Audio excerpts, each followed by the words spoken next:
the alleys of Saito, walls breathe dust and ash. Tanks write their iron signatures where the children used to laugh. Sirens coil like vipers round Shijaya's broken light. Jabalia counts the rationed hours, candles fight night. A whispered truce 60 days hangs fragile in the air. Names of hostages like prayer beads, fingers raw with prayer. Reports carve famine into stone, denials grind like gears.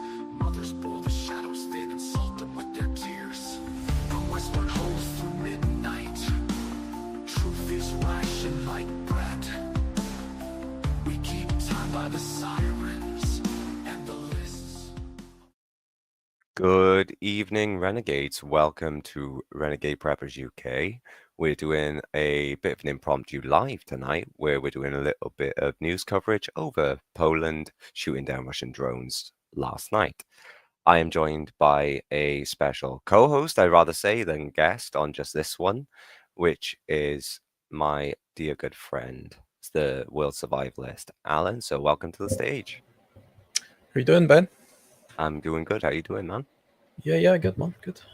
All good, all good. Happy days. Hello, everybody. 4 people already here. Hello, Paul. Evening, evil girl. Hello, Karis. Hello, Purple Ale. And hello to Alan. So, everybody, welcome to the live, one of the first proper lives by Renegade Preppers UK. I am your host, as it says, Benjamin, and obviously Alan. So, tonight's talking points are mainly going to be focusing on the increase in activity, shall we say, of what's going on in Ukraine and how it's tipped over into the, well, over the borders more than into, more over the borders of Poland. What do you think of this, Alan? Poland having a bit of a tiffy with the aviation side of things. Yeah, it's interesting. I wonder why we heard it from Ukraine before we heard it from, Poland first. That was interesting to me. It was also interesting that it was leaked to the media as things were taking place, but we weren't seeing it through proper official channels. I think the timing's interesting. I think the response is interesting. There's lots of interesting things happening, and it's hard to, at this early stage, make light of or connect all the dots. Just as a purely as an observer, you looking at it through mainstream media. Lots of timing issues that are very coincidental, in my opinion. The media's went a bit quiet about it all of a sudden. I noticed it wasn't on the 6 o'clock news on Radio 4. They led with the story about Epstein or something or some other nonsense. So it's already on the back burner. Yeah, it's already been pushed under the carpet. But then again, some people say no news is good news, and the way it's being pushed back, maybe they got things in the pipeline. Plus, I know it's noticeable how little we're now talking about, the strikes that Israel carried out a couple of days ago as well. That seems to have now focused the attention away from that and moved it onto a new subject. I think I've got a rough idea. I've got a rough idea of what the Russians are hoping to achieve from it, at least. But What's your thoughts? It seems kind of obvious to me. What is it? 9 drones that they sent. Now, it wasn't accidental. There's no way that you accidentally send that many drones adrift.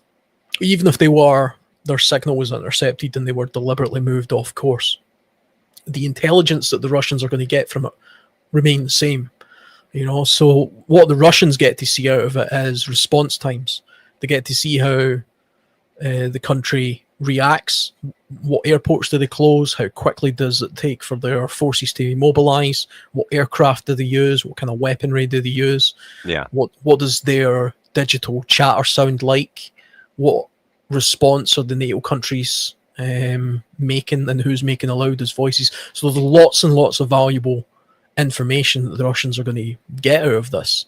Even in the unlikely event that it was entirely accidental, they'll still get all of this. Oh yeah. It's almost as if they're sending in, little probes just to see what's going on, kind of like they're shaking the fence. Yeah, to find the weaknesses. No, I agree with you on that, because the incident made me and Mrs. RP both sit back and think that the way Russia has made this look, if you want to go down that route of going by original sources that these are Russian drones, it's all confirmed as Russian drones, it's showing that this is a broader test of NATO's collective security framework, rather than hey, I'm just going to poke you for the sake of it and see what happens. It's like you said, they've done this for recon purposes. They need to find their strength. NATO's strengths, NATO's weaknesses. It's testing each part of the puzzle to see which piece will fit into place.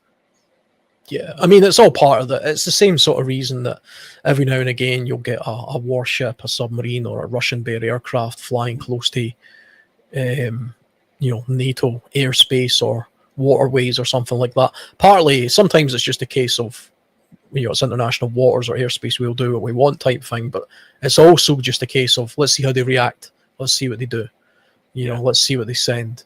How quick does it take for them to do it type thing. Well, yeah, I mean, from one night, how much actual valuable information did he collect? How much of NATO's response times did he manage to track, shall we say? We don't know how much they know now. It's not to start. I mean, you'll also have the situation where what they could be doing is trying to normalize something. So if we start seeing an increase in these kind of things, random drones and stuff suddenly going to Eastern European countries, eventually it will become part of the norm. The media will kind of start reporting it as on, once again, Russian drones sort of enter airspace, and it becomes normalized, which then could be a precursor to an actual attack. That's always the concern with these kind of things. It was kind of like, it reminds me a little bit of the, in Second World War, before the Americans dropped the first atomic bomb. What they did was they sent the same aircraft over the airspace all the time, just regularly. Never done anything, they just regularly did it. And the Japanese just, it's just another plane, it's just doing its usual thing, and they paid it less and less attention until, of course, one day attacked. In a sense, it reminds me of the old-fashioned story. I don't know, obviously up in Scotland, if it's the same or not. But the little boy who cried wolf. Yeah. I mean, it's very similar to that in a analogy form. Yeah, I mean, it's kind of, it works on every level. It even works with us. So the fact that we're having this kind of this podcast just now, we're talking about it because it's new. It's a novel thing. Anything that's novel gets something of a response. But if this happens every week, are we going to talk about it every week? We might mention it because we are kind of inclined to, but you can see how eventually that would become a bit of this subject again type thing. It's just nothing. It's just them doing this. That's exactly what they want. That's exactly what an adversary would do. Anybody who's ever played sort of strategy games and things like that knows that before you do your attack, one of the things that you do is you send in your little reconnaissance, and you kind of test where the weaknesses are. There's a kink in the chain somewhere. It's just a case of finding it. And it's always been the case that an attack from Russia, a proper attack in NATO, would probably come through Poland, purely out of geography, or via Belarus in most likelihood. Or if not, at most the Suwalki Gap. Yeah. I mean, there are a few places where it could happen, but I mean, it was always forecast during the Cold War days. It would come. Well, in those days, it would be via Germany because Poland was sort of communist for a long time, and it would happen from East Germany and that sort of in that way. And there's no reason why that still wouldn't be the case. It would probably, the geography of the country hasn't changed much since then. I can very much imagine it being the same sort of stuff. And the border between Poland and Belarus isn't exactly super fortified. It's a fun fact. I actually got fined for standing on that border once. We all know you were doing more than standing then, clearly. What was it? You were taking pictures of the sky or pictures of a bird? No, it's not a long story, but I was actually, we were in Poland, me and a couple of friends, because we were doing some camping trips, and there's an area in Poland where it's a very, very ancient forest. You're actually not even allowed in this forest without special permission and all this kind of stuff. So of course, several years ago, we went there fully of the intention of, well, to hell with the authorities, we'll just check out ourselves. But you can actually walk right up to the border of Belarus, and it was literally just I've got some video that one day I'll post. It was just a fence and like a big flat sand pit, and stupidly, we sort of decided we'd walk a little bit onto the sand, and we went sort of halfway, and then we says, "Oh look, technically now we've been in Belarus," and we walked back, and of course, eventually the border guards realised that there was footprints in the sand, which is why the sand is there. And they were looking for us all night, but we were camping nearby. And they eventually caught up to us, checked our footprints, and fined us. I can't remember how much I paid. It was like £60 or something. I've got the receipt somewhere as a little as a memento to when I got fined by the Polish border force. I love it. So, funny enough, mentioning about fines. Talking of money, how's the situation of the economy in your eyes? I know that's a very, very good subject to go to right now. I think it's terrible, and I think it's worse than we're being led to believe. And it might also be the case that a lot of what we're seeing around the defence hype is partly related to that in some way. Yeah. The thing is, when countries get to a point where the bubble's going to burst, and I think that's what's going to soon happen, definitely with the UK, definitely with the likes of France, possibly some other European countries, America, teetering on that as well. They're doing a little bit better, but they're not far off. Their national debt is horrendous as well. Oh, yeah. One way of offsetting that is to ramp up the military industrial complex, because it creates jobs. It creates something of a false economy, because you've got a bit of a war economy going on. And for a short period of time, it looks like things are improving, because all of these defense contractors are employing people, they're making stuff, things are physically being made, and that puts revenue into the coffers of the treasury. The problem is it's short-lived, because it can only really go one of two ways. One, you then go to a war with somebody, which is incredibly costly, unless it's like the old days where you win the war and then you take all the spoils, but we know that doesn't happen that way. No. And the other thing is, nothing happens. There is no war. And then you see a contraction of all of the military infrastructure that you've now just spent all this time and money spending. So a few people get very rich, the defense contractors and stuff get incredibly rich. But what happens to all those tanks that they just built in the preparation for the Third World War that never happened? Bugger all happens to them, because they cost too much to maintain.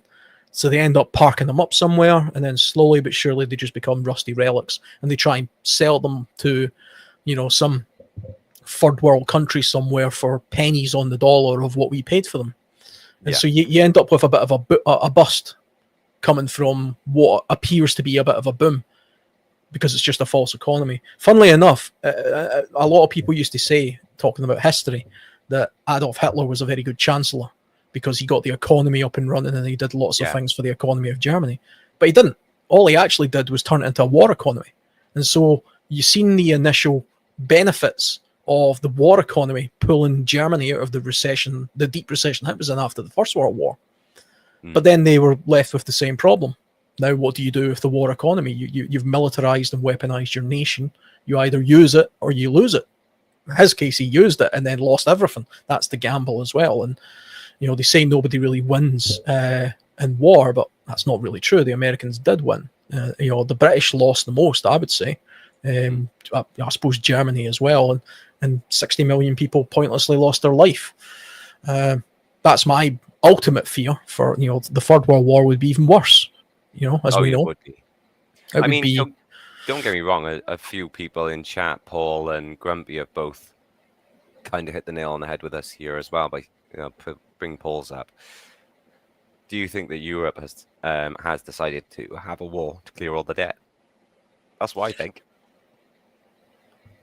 I wouldn't say that would be the main focus of it. I mean, that is the biggest denomination of all this, is all the economy is starting to show massive signs of a true economical collapse. Like you said, we're being told that it's not as bad as it seems, but we all know, we all know that it is.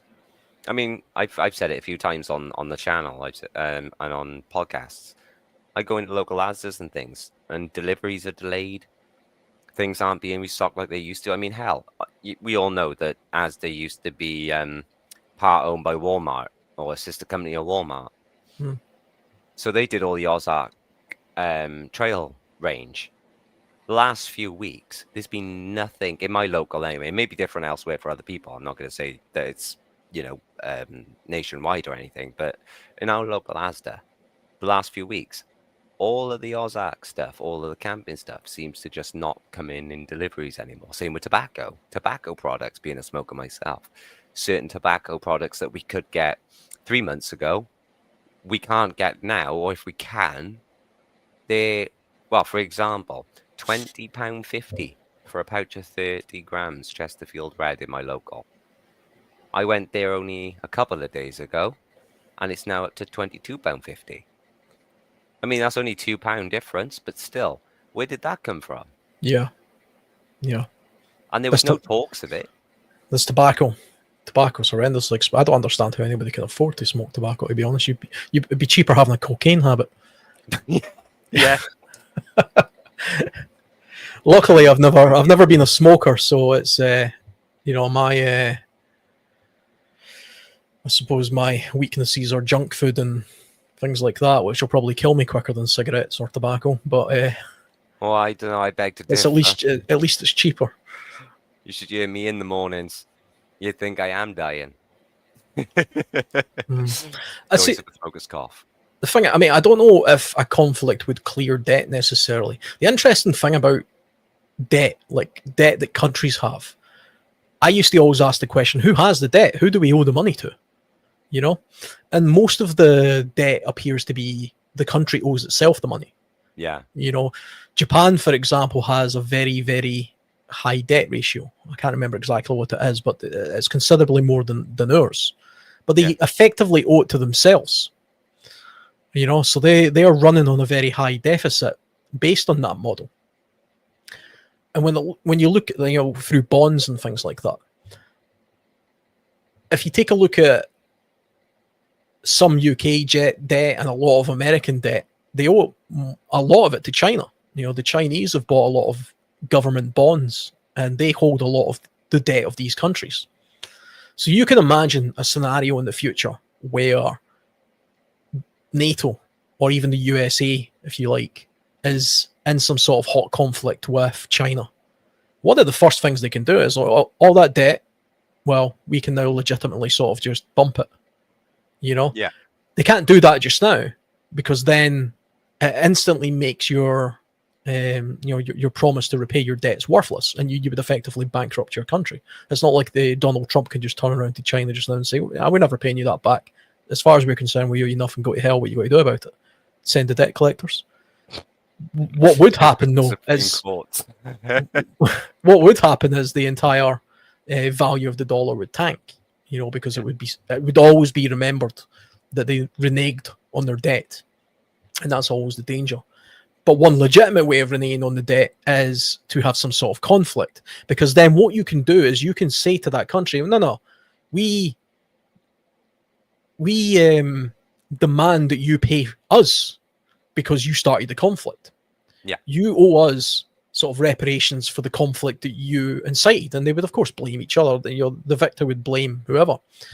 It's kind of like what we did to Germany in the First World War, with the Treaty of Versailles or whatever it was, where they said, like, you owe us this amount of money, and it was an astronomical amount, more than the country could ever possibly pay back. It was impossible.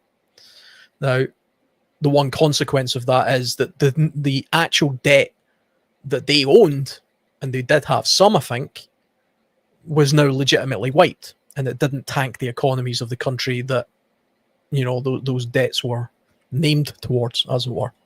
Yeah. I think it's too much of a high-risk strategy, that, though. I don't think you could really do that with the likes of a country the size of China. That would be quite something, just to try and wipe a bank balance. I don't know how much debt the Russians own of European nations and the likes of the US and things like that. I can't imagine that's a vast amount. No, I can't either. One sec, we're going to just take a couple of comments because they're all flying by, and I'm too tired to keep up with my eyes being so gritty. So very quick. Evil Girl coming in. Oh, no, I missed one. Sorry. One sec, Evil Girl. Grumpy. Plus, Ben, they don't have elections. Well, that is true. That is true. Evil, I don't know how my mum could afford to smoke because she smokes like a chimney. To be fair, I don't think me and Mrs. RP know how we afford to smoke because we're just as bad. We're like chimneys. On the odd occasion, I get quoted as a Thomas the Tank Engine. The Bank of England owns most of the UK's debt. Yep. Grumpy, rolling tobacco and pipe for me. Okay, quick question to you then, Grumpy.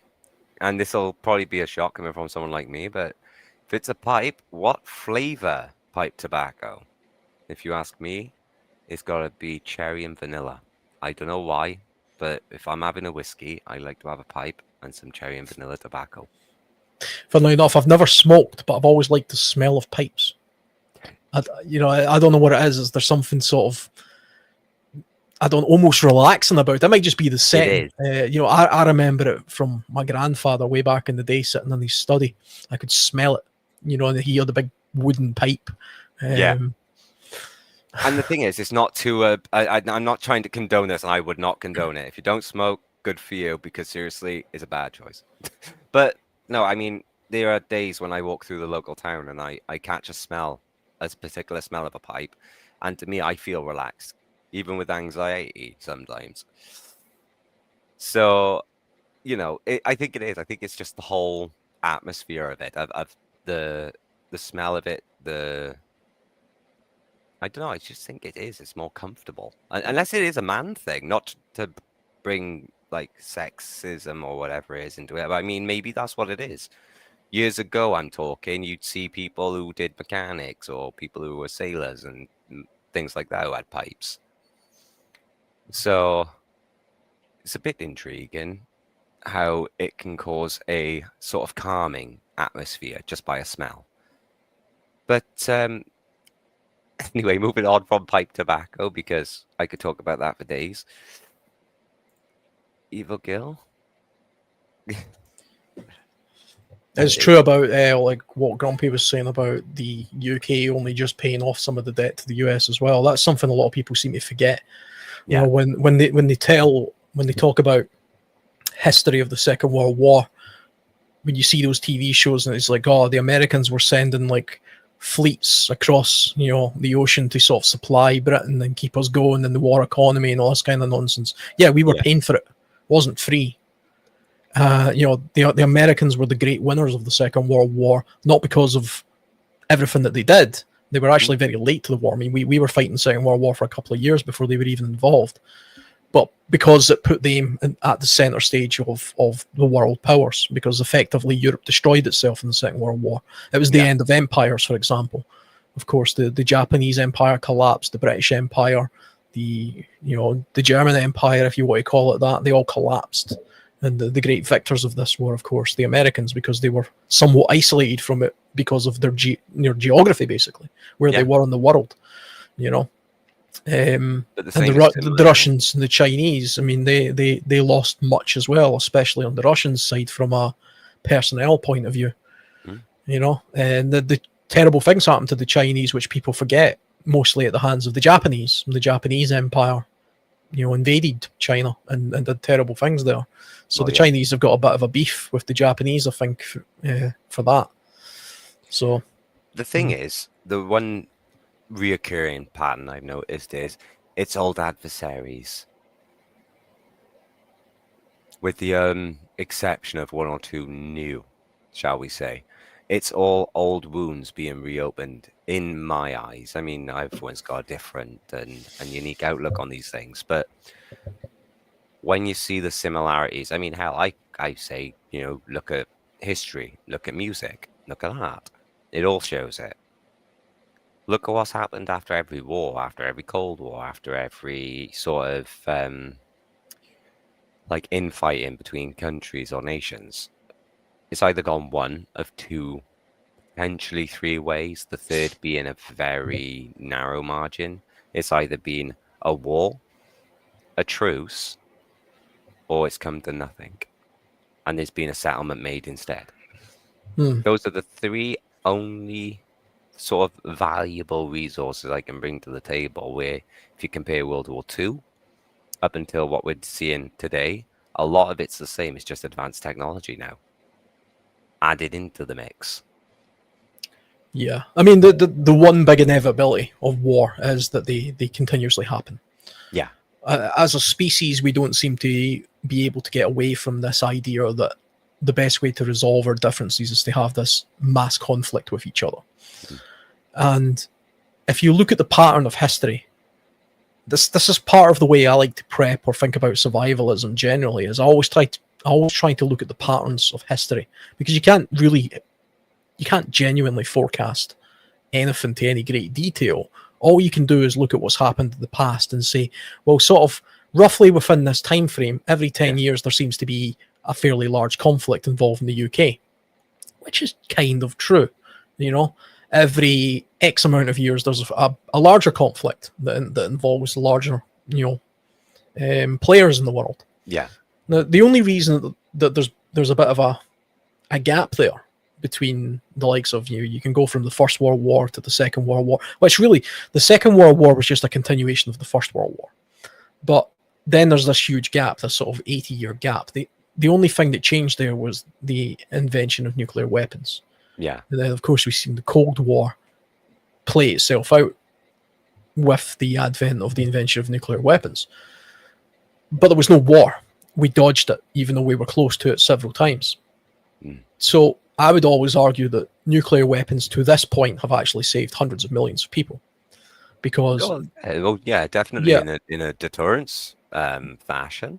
Yeah, from a deterrence, but also from discontinuation of continuous conflict. If there was no nuclear weapons, for example, the war with Japan would have went on, and millions of people would have died, and eventually we would have won anyway, because that's how the cards were playing out.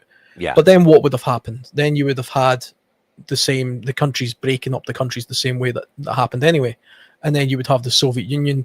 And then we would go to war with the Soviet Union. The only reason we didn't go to war with the Soviet Union, which Churchill wanted to do, was because of nuclear weapons. So millions more people would have died in that conflict. And then whatever came from that, we would then live in a world of conventional war still.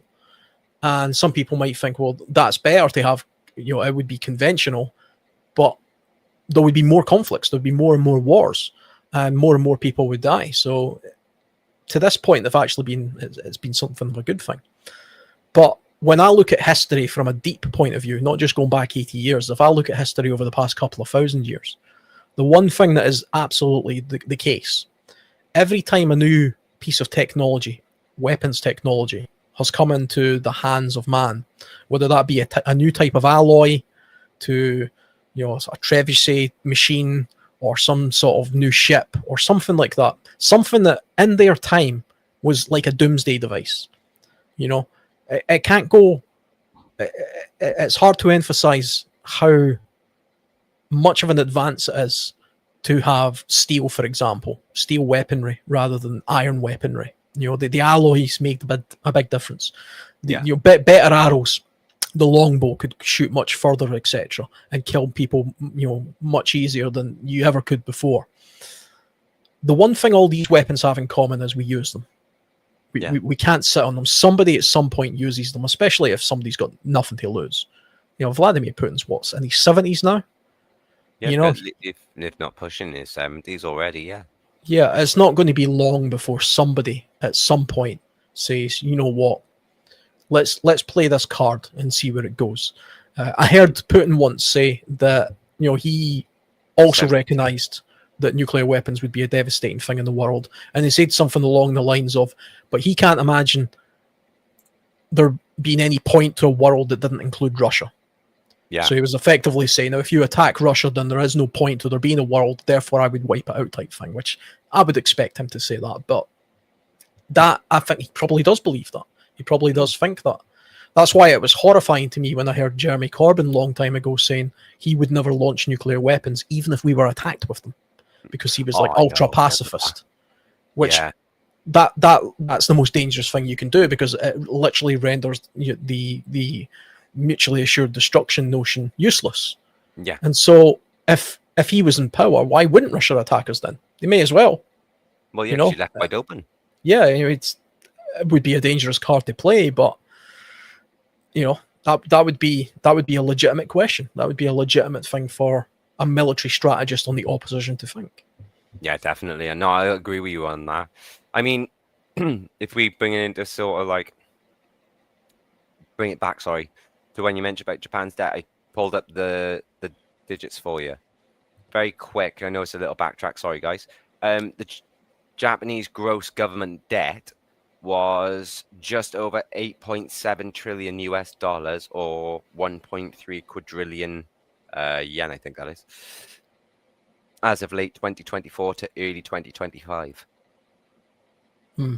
And that figure translates to a rough 250% or more of the country's annual economic output or GDP. Which is insane. I mean, It's crazy. it's Crazy insane. figure. And you've got to remember as well that, see, the thing about Japan, which is an interesting country actually, because Japan is very similar to the UK in a lot of ways. Yeah. It's similar in size, it's similar in population, it's similar in what it produces. But Japan doesn't actually produce a lot. It doesn't have much of a actual in-house economy. It doesn't produce much, really. I mean, it hasn't got heavy industry. It doesn't, it's not big into these kind of. It hasn't got like vast amounts of mineral resources or anything like that.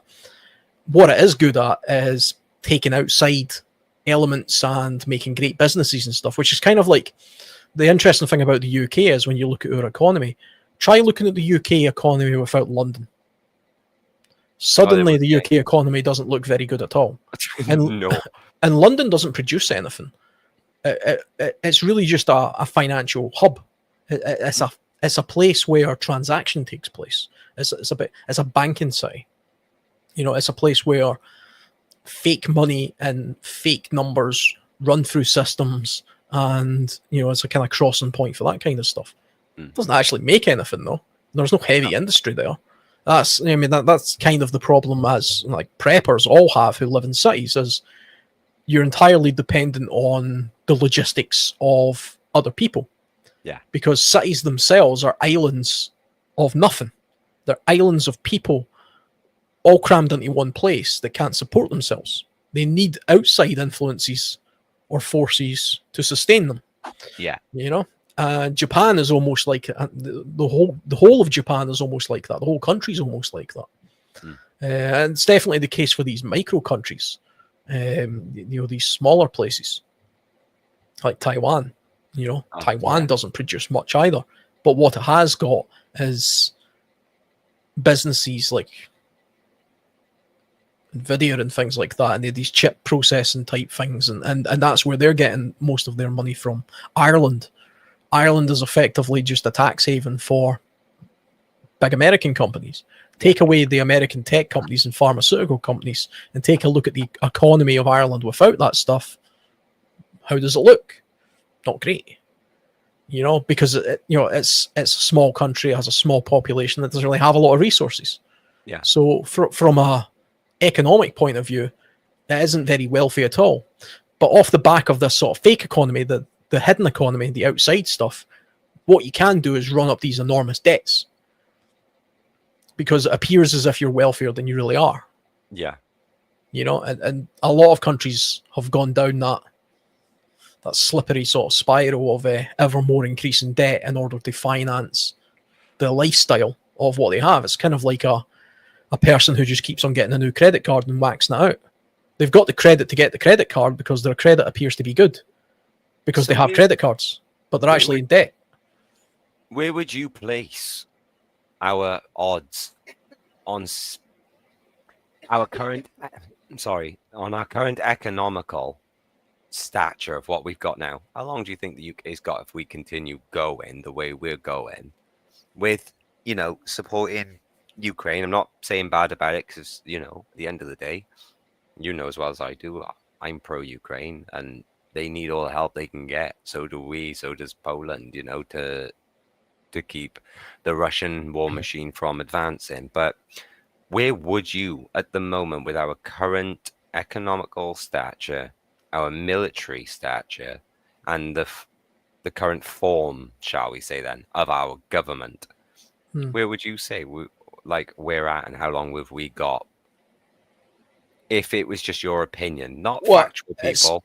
It's only ever going to be my opinion because I'm in no way expert in any of those topics.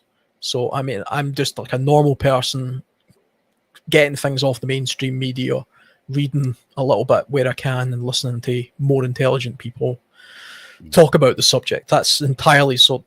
We're just chatting about it. Yeah, that is the sole purpose of these videos and podcasts. It's mainly for the people watching. We're not trying to like spread anything or do any form of misinformation. This is solely just based off our own opinions. Me and Alan are like-minded analysts in a sense, not professional by any means, but we do like to deep dive and analyze. You know, I don't do it as a full-time job 24/7, but the things I notice we do on, you know, I do like to get off my chest. But yeah, sorry, man. Yeah, I mean, just to sort of answer some of those points, I suppose, I think it's difficult to put timelines on things because I don't think anybody ever knows. Nobody's seen the financial collapse in 2010. No. Nobody's seen all those analysts, all those financial experts, all those gurus out there didn't see it coming. You know, nobody's seen the .com bust and all these kind of stuff. Nobody ever sees these things coming. Every now and again, you'll get one person who says, "I seen it coming. Look, I wrote a book about it," and they become semi-famous for a while. Well, you know, there's people writing that book every year. One of them at some point is going to be correct. It's kind of like a broken clock being correct twice a day. Yeah. The way I see it is, what is the case is it does happen. It happens eventually. Kind of like the war thing I was talking about. You only need to look far enough back in time to see that it tends to happen, you know, at semi-regular intervals. You know, you had these mass economic collapses, the Great Depression, for example, which happened like in the US in the sort of 30s and things like that. You could see murmurings of that in the 1920s. And then the wars after that caused various depressions and stuff. And we had issues in the 70s and the 80s. Every decade has its own economic crisis to some extent. There's very few decades in the UK that have been plain sailing. I think the 90s was probably our best, you know, from what I can see. Although, like I say, there was tech bubbles and .com bubbles and all sorts of stuff going on there. Yeah. No, to be fair, I think I agree with you there. The 90s was probably at the best. I mean, hell, you could go to your local store and get a Freddo for 5 pence back in the 90s. Now, wow. Yeah, I think something changed in the 90s, though, because the 90s was, you know, it was the advent of social medias and stuff were starting to sort of be, they weren't quite developed at that point, but the internet was starting to be developed at that point, and networking was taking place. So you had these social networks taking place on a digital scale that otherwise didn't really happen the way it did in the 80s, for example. There was murmurings of it happening in the 80s, but it was really the 90s is where it really started to take off. You know, and then you started getting proper search engines and people, affordable PCs and, you know, better internet service and this kind of stuff. I think we are heading for an economic collapse, and I think it will be greater than the one that we've seen in the likes of 2010, or with the banking collapse and things like that, the property collapses and stuff like that. I think it will be probably far more on a par with what we've seen in the likes of, was it the 80s where we had like 14% interest rates and stuff like that?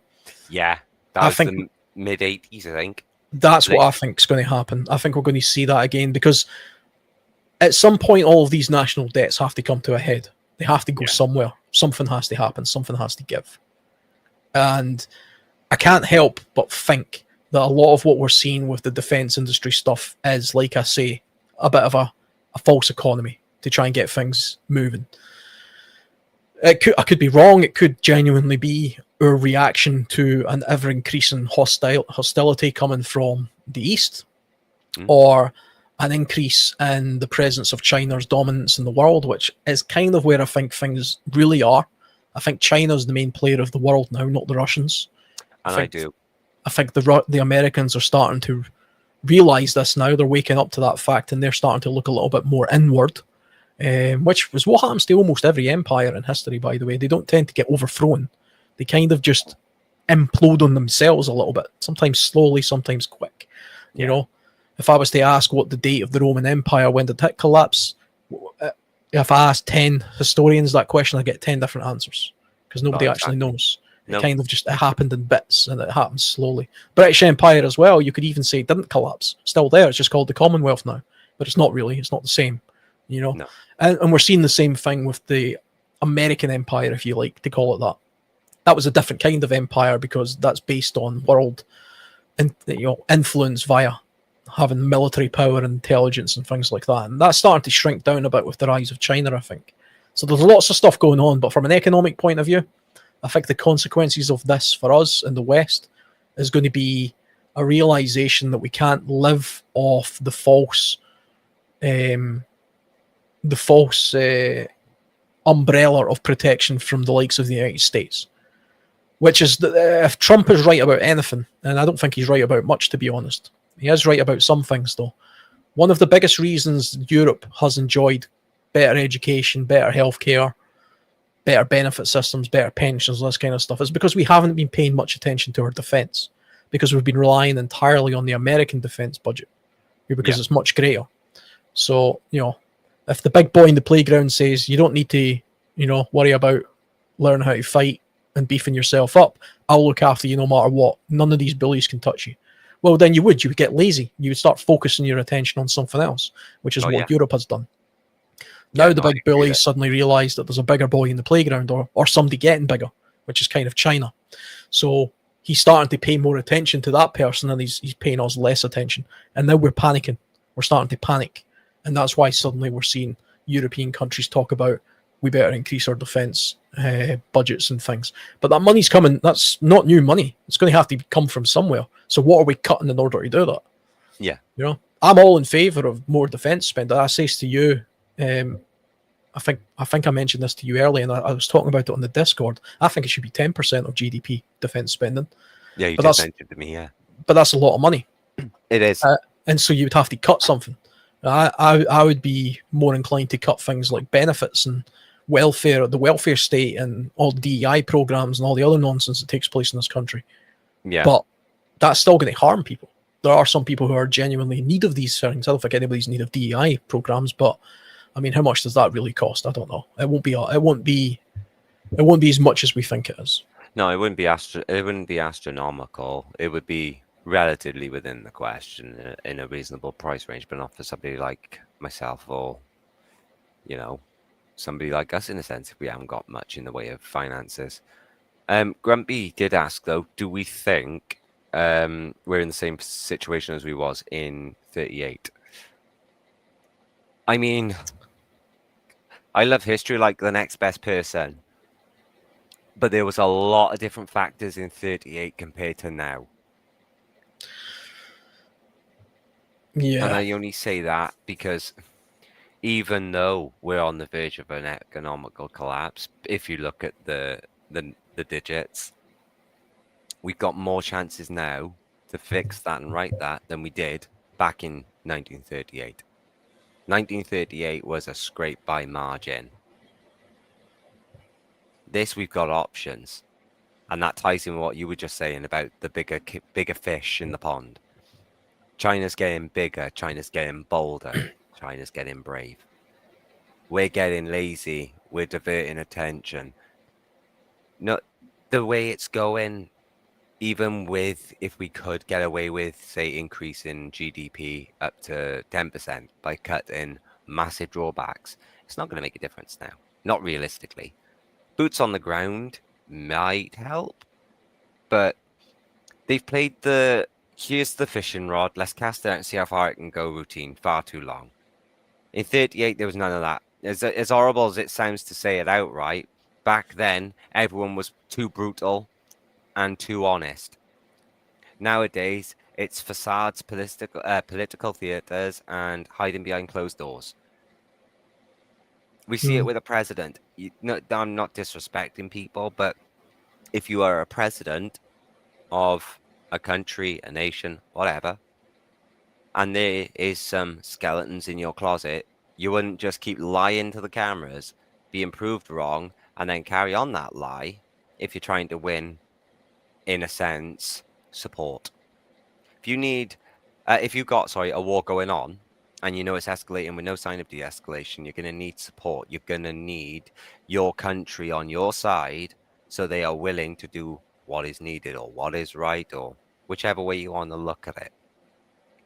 And all of that ties into we had choices now. We have choices now that we didn't have then. So I don't think we're in the same situation as we was in 38, but I'd say we're borderline, maybe.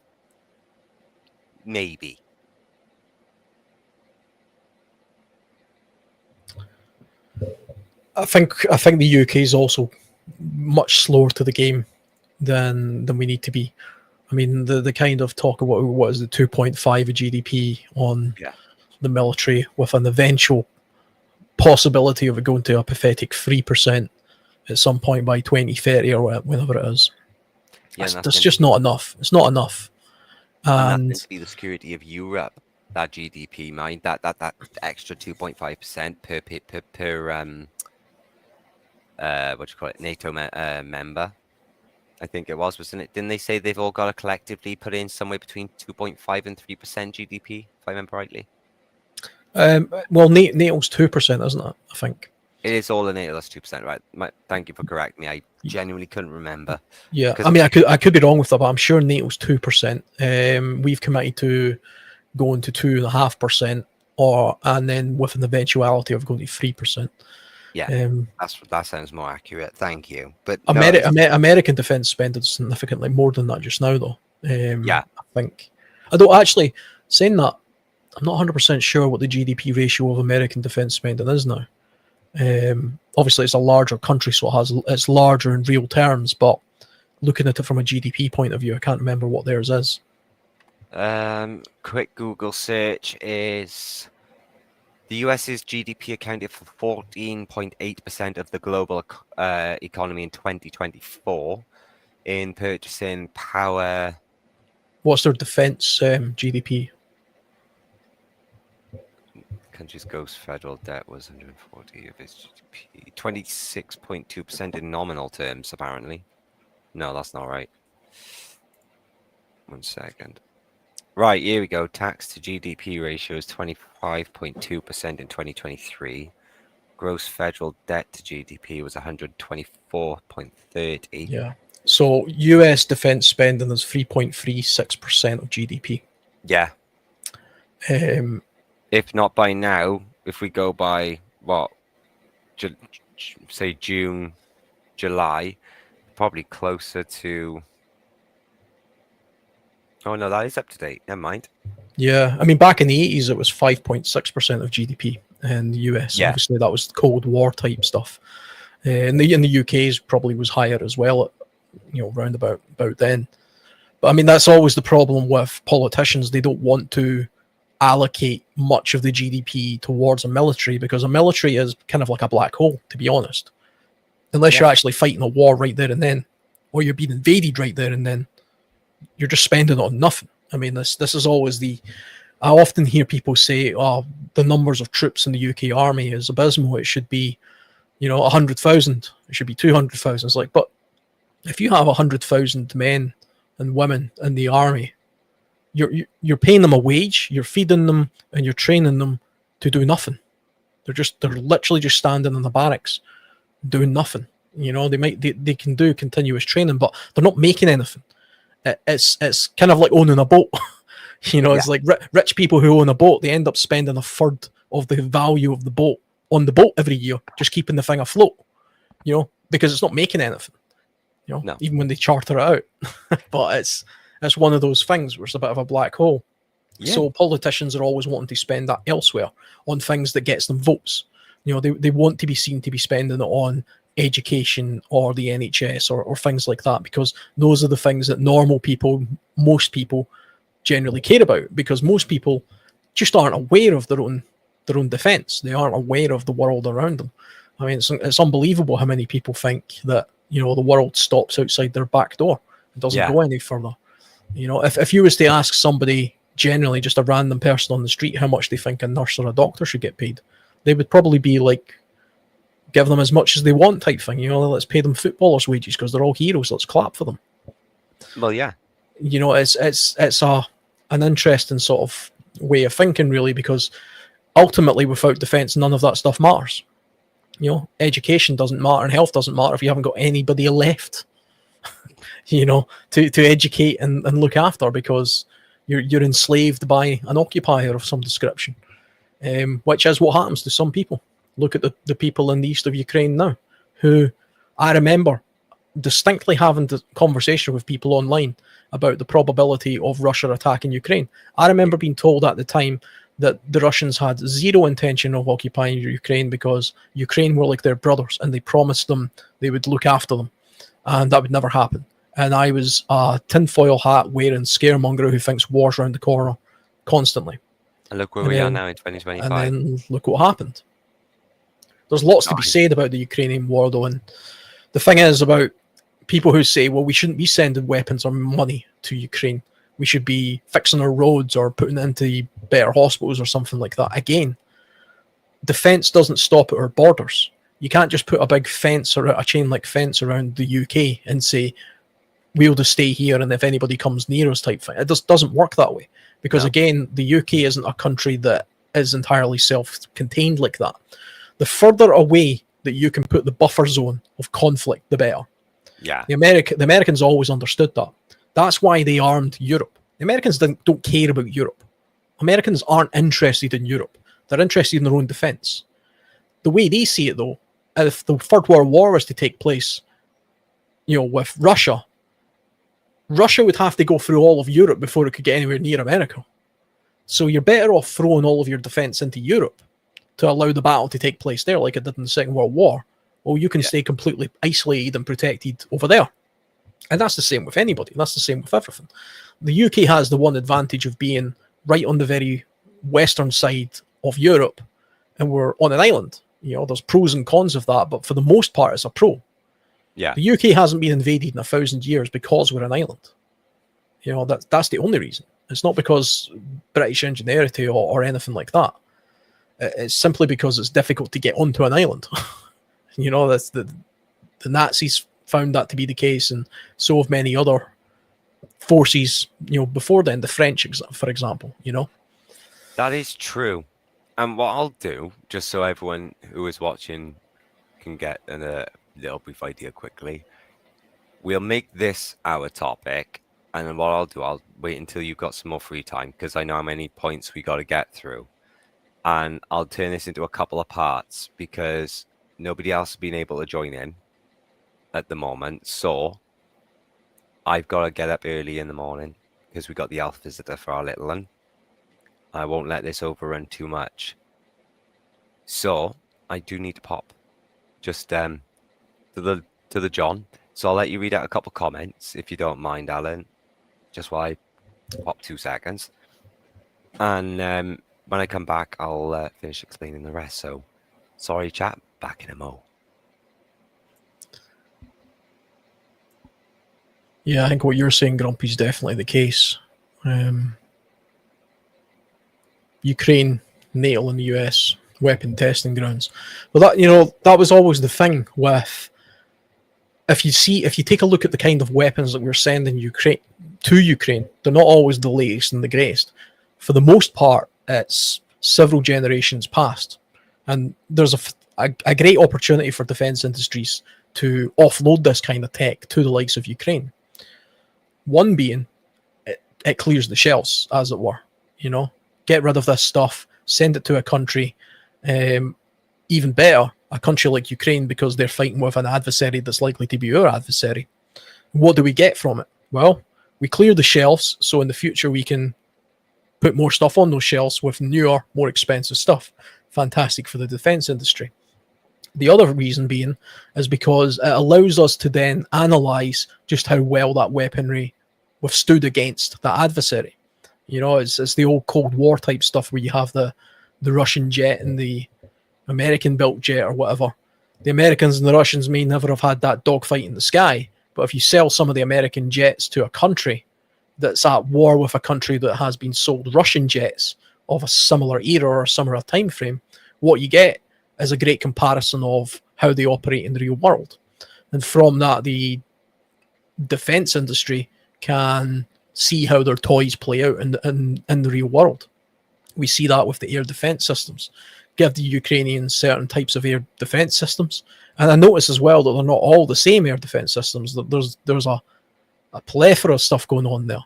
That could be because of availability, but I think it's more likely because they want to see how well certain air systems work against Russian air systems.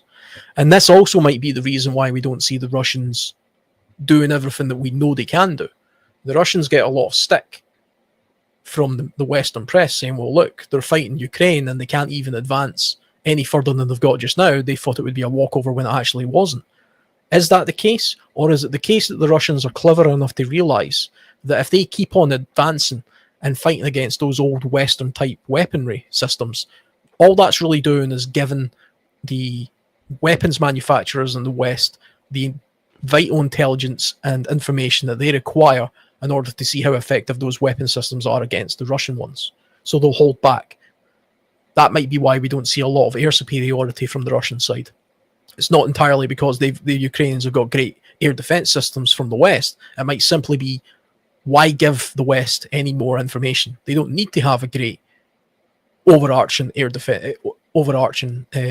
superiority there. They can grind the Ukrainians down slowly and hope that the Europeans, the Americans, either move on, or politically, or financially, or their attention turns to something else. The Russians are also acutely aware of the fact that the Americans and the British and the Europeans work to strict timelines in a political cycle. So you've got the midterms and then you've got the elections. So they're basically just 5-year cycles. The Russians they can play the long game. This is the great advantage of the Chinese. They can go 40 years. They can look 40 years into the future. They probably have the same guy in charge. We can't do that. They know that. So they can just play it out and play it out. Oh yeah, your hospitals are terrible in Britain because you're spending all that money on Ukraine.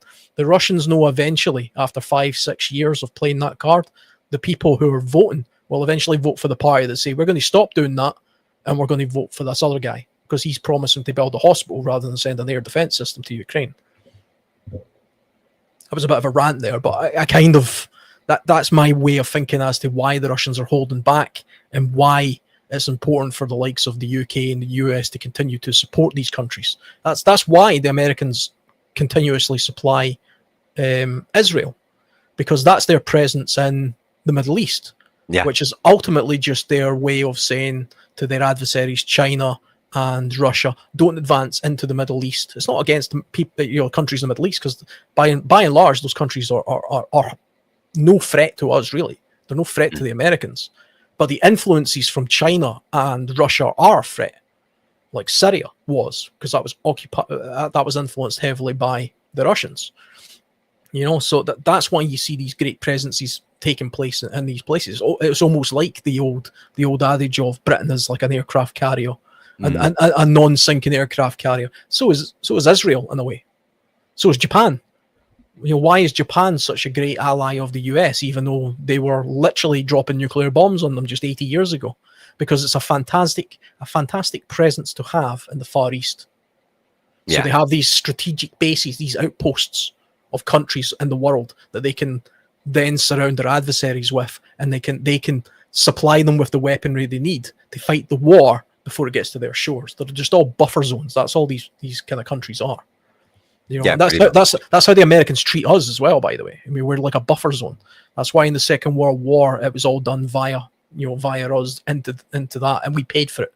Not just with casualties, but literally, like Grumpy was saying earlier, we only stopped paying off that debt back in, can't remember the date. I think it was maybe 2009 or something ridiculous like that. It was 06. Yeah, well, there you go.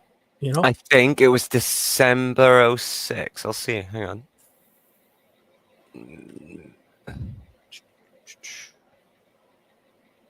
When did we wipe the World War II debt? Well, that's not far off. Britain paid the final installment of its World War II loans to the US and Canada on December 29th, 2006. Yeah. Well, there you go. That's some useful information that I didn't realize I had locked away in the back of my brain. Well, Alan, I am going to have to cut it short because our little man is still awake. So I think me and Mrs. RP better go do motherly and fatherly duties and see if he's teething. He is of the age now where the little gnashes are coming through. So a little bit of an unexpected stop in tonight's live, guys, unfortunately. Well, it was fun anyway. We covered a bit of ground there, and kind of got sidetracked a little bit with history, but history is important, especially as preppers or survivalists. yeah. Look back to see how things played out, because that's how the future tends to play out as well. You know, in my opinion, you can see the patterns and you can kind of try and hedge your bets and prepare based on that. Yeah, and because Grumpy asked very quick, there we go. Can I ask, is Ukraine the biggest use of drone warfare so far? Absolutely. I would say yeah, 100%, because there was very, very little conversations about drones in any form of warfare before the Ukraine-Russia war of 2022. I mean, drones were used mainly for, as we know, well, news anchors, generic people who enjoy flying drones, helicopters. I can't remember the hobbyist terms for flying drones. And like we were saying last time, Ben, we kind of seen this coming way back in the gamer days. We seen this happening. Call of Duty and all. The Ukrainians rather have took drone warfare to the next level. And there are people right now in Sandhurst studying drone warfare, which never used to be a thing. I think we're going to see a change in our infrastructure in our countries as well because of drones. It's definitely changed in the world. And the Chinese, by the way, are the best drone technologists in the world, bar none. That's just a case commercially and military, I believe, as well. They're way ahead of the US and the Europeans on this front. Yeah, no, I agree with you there. All right then, everybody. Just so everybody is caught up, we're going to actually leave this one on a cliffhanger due to it being parental requirements. So what we'll do, Alan, I'll drop you a message once I've sorted out Little Man, and we'll sort out a time to do another one of these where we cover some more of our topics, because you've got the sheet still and I got the master copy. So for everybody here, all 16 of you, I believe that says, thank you so much for joining in on another one of our lives. Alan, thank you for being here, but not as a last minute extra. Thank you for actually being here from the start and actually sitting down and going through this with me. Sorry we didn't hit all points. Joys of being a parent. But at the end of the day, we've got an hour in of this, and just talking history, I agree with you. It is more important to know your history, and especially when you're a prepper, when today's warfare, shall we put it that way, goes to show that the mistakes of the past are never learned. They will always be repeated. And unfortunately, we all have to, witness it and see which way this goes, whether it takes us high or takes us low. Yeah.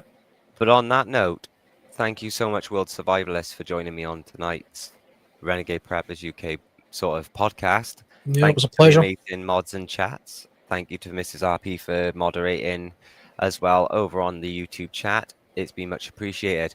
Guys, as always, as the Renegade Preppers would always say, stay safe, stay resilient, stay strong. And we'll catch you all on the next podcast.